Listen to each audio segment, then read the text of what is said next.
Olá pessoal, o que dizer da entrevista do Lula? Eu confesso que ter estômago para ouvir 2 horas naquele saco cachaceiro, mentiroso, dissimulado, não é qualquer um. E eu já falo, eu não tenho saco mesmo. Então, alguns pontos importantes ele falou. Ele falou que o Brasil é governado por um bando de maluco. Aí, nosso presidente Jair Bolsonaro já retrucou. Será que o Lula está bebendo? Que não se pode consumir bebida alcoólica na cadeia. E que no governo do Lula a maioria está sendo processado ou foi preso. Então, foi até, de certa forma, inteligente e um belo coice no saco cachaceiro que realmente Lula, mesmo preso, quer causar problemas. O Lula entende que ele nunca mais vai chegar a ocupar um cargo político. Sabendo disso, sabendo que ele vai receber outras condenações, vai ser processado agora pelo o sítio do Guarujá, que além do caso do Triplex e outras coisas, é claro que até os 75 anos ele sai da cadeia. Só que é muita merda. E a idade está chegando. Então, Lula não é mais o garotão, não está mais em plenas condições físicas. Então ele quer o quê? Então eu vou sabotar. Ele pensa assim, eu não vou durar mais tanto tempo assim. A idade está chegando. Então ele vai o quê? Avacalhar e ele vai tentar até o fim. Então ele dá esse tipo de declarações, dá uma de vítima. Ele sabe que existe uma legião de pessoas que o adoram. Qual que era o contexto que tínhamos na década passada? Se você usasse falar mal do Lula, você só poderia falar mal do Lula no sentido do mensalão. Mas as pessoas pensam, poxa, eu tenho carro agora por causa do Lula.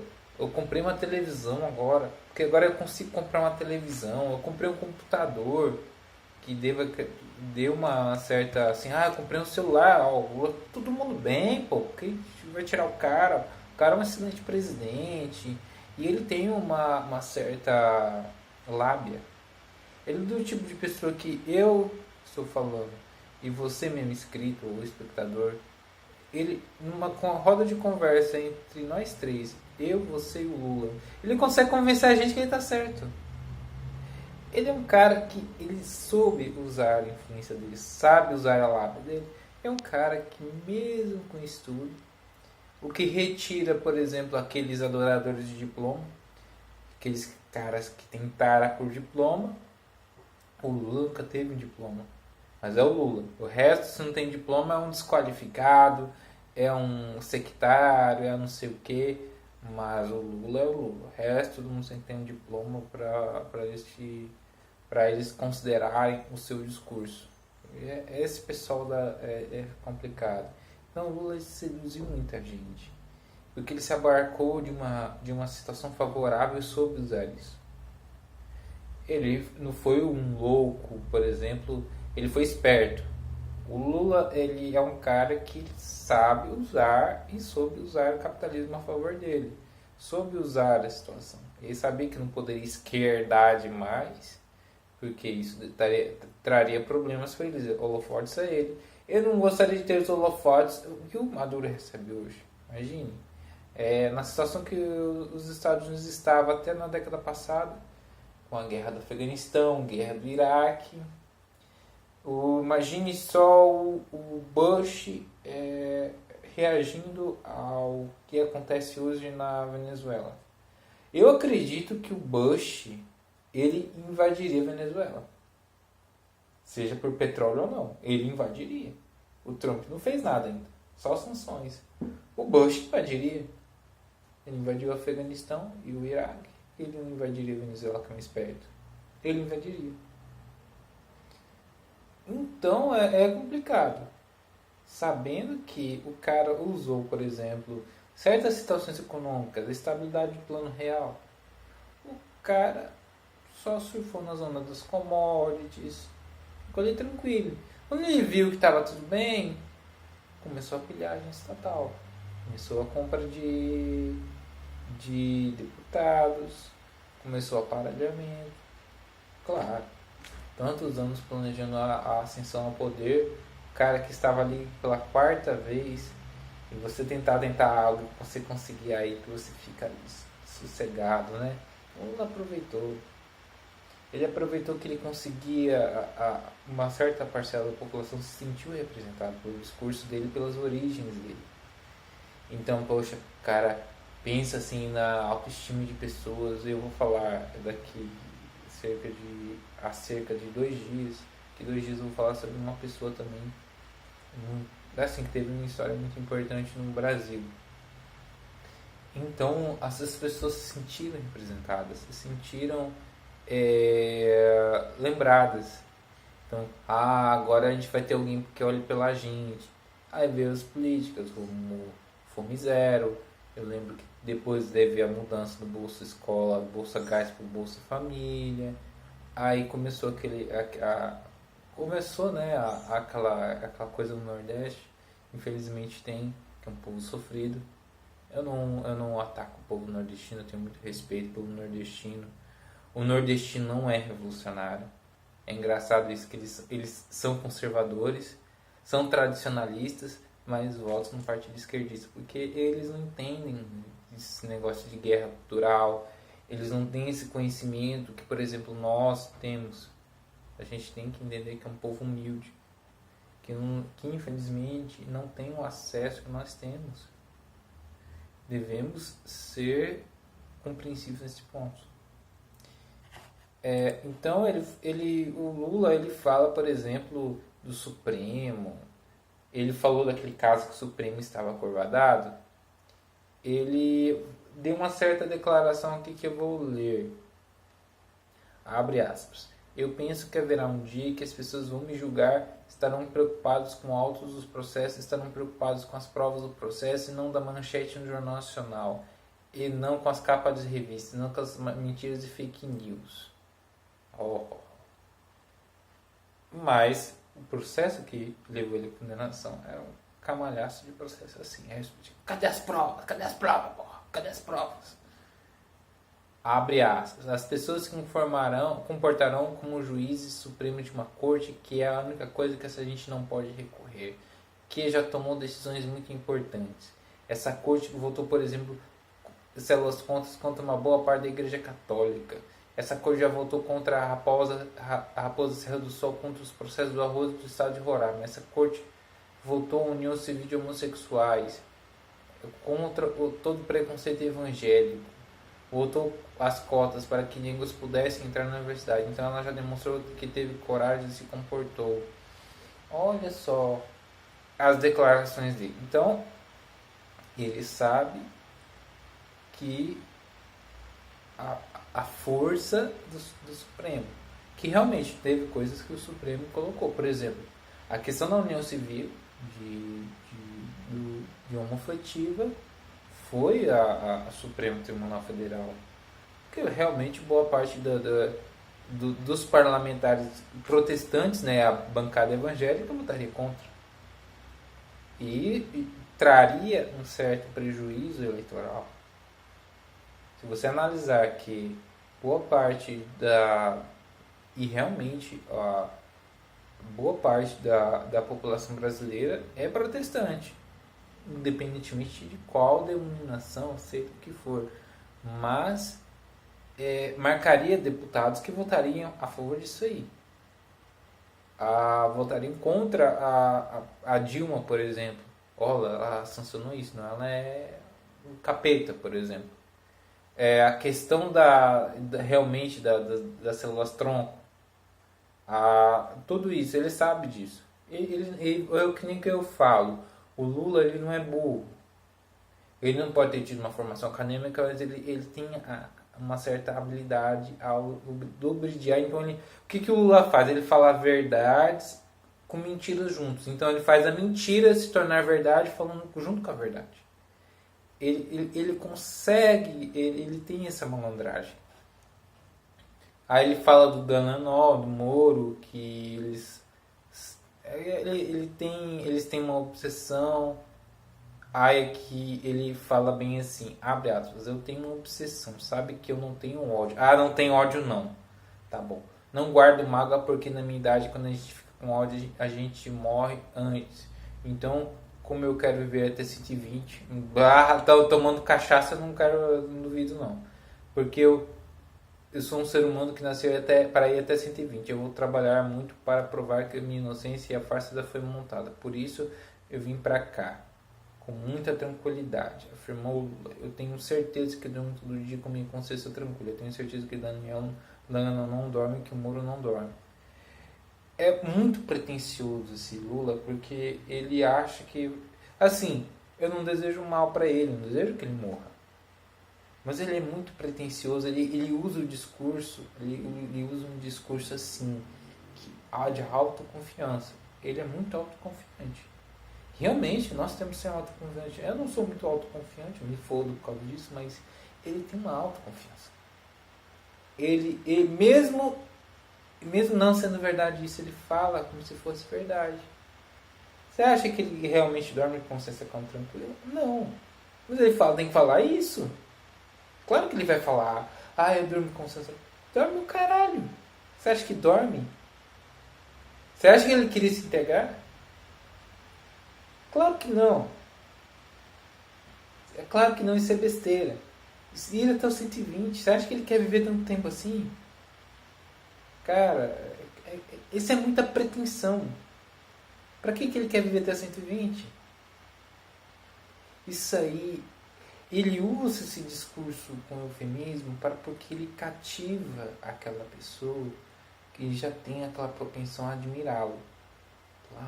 Olha só, ele não tem ódio, ele quer justiça, ele quer viver até o 120. Então ele já pega, olha como o Lula é simples, então ele cativa isso. Ele fala que Daniel não dorme, e Moro não dorme. Mas vejamos o legado que o Moro está fazendo ao Brasil. É grande. Não estou falando só do Lula, mas quantas pessoas não foram processadas, não foram detidas e devido à Operação Lava Jato? Não foi só o Lula. Inclusive não foi só políticos do PT. Houve políticos do Partido da República, do Partido Progressista, que também se ferraram. E agora está pegando até gente do PSDB. Como que é só o Lula, só o PT? É muito curioso isso. Quando era só... Aquela época, quando não existia uma possibilidade do Jair Bolsonaro ser presidente, qual que era o antagonismo ao PT e qual que era sempre o PT bater? PSDB. As pessoas só falam lá, não, PSDB, os tucanos. Então, tinha aquela coisa, não, é porque os tucanos querem voltar ao poder. Eu lembro que existia duas denominações interessantes. Os demotucanos, que eram os democratas com os PSDB. Existiam os reacionários, reaça. Eu não vejo ninguém xingando ninguém de reaça em uns 4, 5 anos. O pessoal do PT esqueceu da existência do Aécio Neves, esqueceu de falar mais do PSDB. Esse povo vai ter que votar no PSDB daqui 3 anos. Esse povo vai ter que votar no Dória, porque o Dória vai querer se candidatar a presidente. Esse povo vai ter que votar no Dória ou daqui 3 anos ou daqui 7 anos. Esse povo do PT vai ter que votar no PSDB. E eles sabem muito bem disso. Porque o PT está sendo de uma forma tão desmoralizada. Porque por mais que o pessoal veja, por exemplo, mas com o Bolsonaro o Brasil não está tão rico assim e tal, não sei o que, os índices e não sei o que. Não sei o que, não gerou tanto isso, não gerou tanto aquilo, o dólar tá não sei o que tanto. O pessoal mas na época do PT e da Dilma tava uma merda. Então, eles vão falar bem assim. Por mais que o Bolsonaro não tenha êxitos na parte econômica, o pessoal vai lembrar do PT. Que nem quando a gente estava se ferrando por causa do PT, mas na época do PSDB também estava ruim. Eu lembro as pessoas falando, mas na época do PSDB a inflação era tanto. Na época do PSDB o salário mínimo era tanto. Na época do PSDB era ruim, era ruim, era ruim. Então, o PT vai sofrer esse mesmo discurso. O Lula sabe disso. Então, o que ele quer fazer? Ele quer avacalhar. Eu vou avacalhar, eu vou encher o saco e não vou dar paz para esse povo. Já que eu tô aqui, não vou ser mais presidente, não vou mais ter o poder, então eu vou encher o saco. Ele fala, eu ainda tenho militantes, que eu faço o PT ser forte, então ele vai lá, faz isso, faz aquilo, fica lá na cadeia comigo, bota lá a Gleice, a Maria do Rosário, usa o celular para incendiar, para causar. E a Gleice Hoffmann é um ótimo peão de batalha, né? Que ele sabe que a Gleice Hoffmann é uma mistura de insanidade, ele sabe que a Gleice Hoffmann realmente é uma sectária, uma fanática, então ele usa a Gleice Hoffmann nesse sentido. Isso é muito esperto da parte do Lula. Então ele sabe como ele sabe que ele não presta, mas ele sabe, por exemplo, a Gleice Hoffmann às vezes sabe que o Lula não sabe ou não quer enxergar que o Lula não presta, então como ela já não bate bem das ideias, então ela é ótimo cão de guarda, vai lá, ataca, fala lá, dá um piti, lá não sei o que, e ela é ótima nisso. E o Lula se diverte. Então é um cara que é aquela coisa assim, que gosta de encher o saco. Ele é aquela coisa, ele quer causar. Então ele, por exemplo, ele fala dos problemas da política externa. Realmente o Ernesto Araújo não está indo muito bem e tudo mais. Mas ele fala que, olha só o que ele fala, o petista fez avaliações sobre o futuro político de Bolsonaro. Segundo o ex-presidente, ou ele constrói um partido solo ou não perdura. Bolsonaro está hoje no PSL, Costa Filho no início de 2018, ano de eleição. Diz ainda que daqui a Moro não vai sobreviver na política. Olha só, o cara que, por exemplo, achava que o PT ia dominar geral por décadas, né? A questão do PSL, não foi o PSL que elegeu o Bolsonaro. O Bolsonaro elegeu o PSL. Isso o Lula pode até ter razão, que nem ele fala certas coisas, mas coloca uma caralhada de mentira para você acreditar também.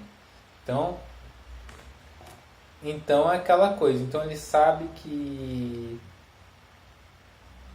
ele quer conversar com eles. Então ele falou que é grato ao vice Mourão, que claro, o Mourão gosta de chamar atenção. Ele é um deslumbrado. Eu já falei do Mourão, aquela coisa. Então ele tá falando aquela coisa. Eu acho que falar desse cara é chato. Falar do Lula é chato. Falar do Mourão é chato. Mas por que a gente tem que falar desses caras? Porque o poder que o Lula tem sobre as pessoas não é só das pessoas de esquerda, não. É de pessoas simples, que até têm pensamento conservador. São gratas ao Lula por certas coisas, porque elas passaram certas dificuldades.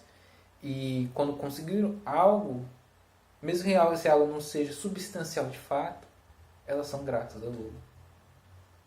Tem aquele seu primo que passou no concurso, que já estava estudando, porque o Lula abriu assim, ele quis fazer a encher a máquina pública, mas ele tem certa expansão. Aquele seu primo é grato ao Lula porque passou naquele concurso. Porque ele viu, mas aqui, ele tem aquele orgulho de fazer parte daquela autarquia, daquele estatal. Então ele se sente bem. Então, não, mas o PT fez isso. Então ele vai sempre votar no PT. Mesmo que ele tenha ideias conservadoras. Mesmo que seja uma pessoa cristã, ele não seja um revolucionário, ele até critica alguns pontos do pessoal progressista, mas ele vai votar no PT porque ele é grato. A gente tem que entender isso. Aquele seu professor que é universitário, mas poxa, com o Lula eu tive verba para fazer isso e aquilo, então vou votar no PT para sempre. E ele vai, mas eu sou progressista, mas não sou tanto, mas tá certo, esse pessoal da direita é louco. Ele vai ter aquele discursinho assim, nem todos são comunistas, nem todos são progressistas. O problema é esse, que não existe só o fato que a gente entende que o petista é aquele cara comunista, comedor de criancinha, sectário, que ele chega espuma pela boca, que vai te chamar de fascista, que vai te aloprar. Não, às vezes é uma pessoa que até tem ideias conservadoras, ela não sabe disso, mas ela quer acreditar que o Lula, na época do Lula, não estava bom, ele acha que o Lula ou o PT de volta vai trazer aquela situação de volta. Então, aquela coisa do conforto. Então, ela pensa que vai resgatar isso. Isso é impossível. Não temos como resgatar o período de 2003 a 2008. Porque o Brasil sofreu uma consequência da crise externa. Então é complicado. Eu acho que eu já falei demais. Vou falar desse cachaceiro que está defecando em um buraco, diz o Nando Moura. Esse cara ainda vai encher o saco. Se estiver preso, aí que ele vai querer o holofote voltado. Forte abraço, galera. Até mais.